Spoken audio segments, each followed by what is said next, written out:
Breaking news મળી રહ્યા છે। ગુજરાતની તમામ અદાલતોમાં એઆઈના ઉપયોગ પર પ્રતિબંધ લગાવવામાં આવ્યો। ગુજરાત હાઈકોર્ટના રજિસ્ટ્રી વિભાગે બહાર પાડ્યો આ મહત્વનો પરિપત્ર। હાઈકોર્ટમાં એઆઈના ઉપયોગો માટે કડક પોલિસી જાહેર કરવામાં આવી છે। તમામ અદાલતોમાં કાર્યવાહી અને નિર્ણય માટે એઆઈ સંપૂર્ણપણે પ્રતિબંધિત। અદાલતમાં એઆઈનો ઉપયોગ માત્ર રિસર્ચ, ભાષાંતર અને એડમિનિસ્ટ્રેટિવ કામમાં જ કરી શકાશે। જજમેન્ટ લખવા, પુરાવાનું મૂલ્યાંકન કે નિર્ણય લેવા પર એઆઈના ઉપયોગ પર પ્રતિબંધ લગાવી દેવામાં આવ્યો છે। સંવાદદાતા રોનક વર્મા આ મામલે વધુ જાણકારી આપી રહ્યા છે, ફોનલાઈન પર જોડાઈ ગયા છે। રોનક, ગુજરાતની તમામ અદાલતોમાં એઆઈ પર પ્રતિબંધ લગાવી દેવામાં આવ્યો છે। એવા એઆઈના ઉપયોગ પર શું જાણકારી મળી રહી છે અને ક્યારે એઆઈનો ઉપયોગ કરી શકાય?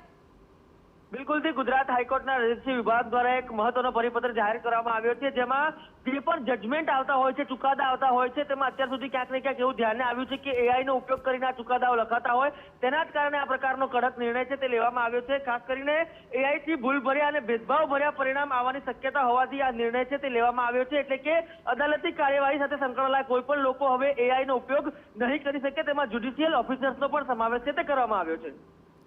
બિલકુલ રોનક, આભાર સમગ્ર માહિતી બદલ। તો રિસર્ચ, ભાષાંતર અને વહીવટી કામ માટે જ એઆઈનો ઉપયોગ કરી શકાશે। આ સિવાય તમામ અદાલતોમાં એઆઈ પર પ્રતિબંધ લગાવી દેવામાં આવ્યો છે।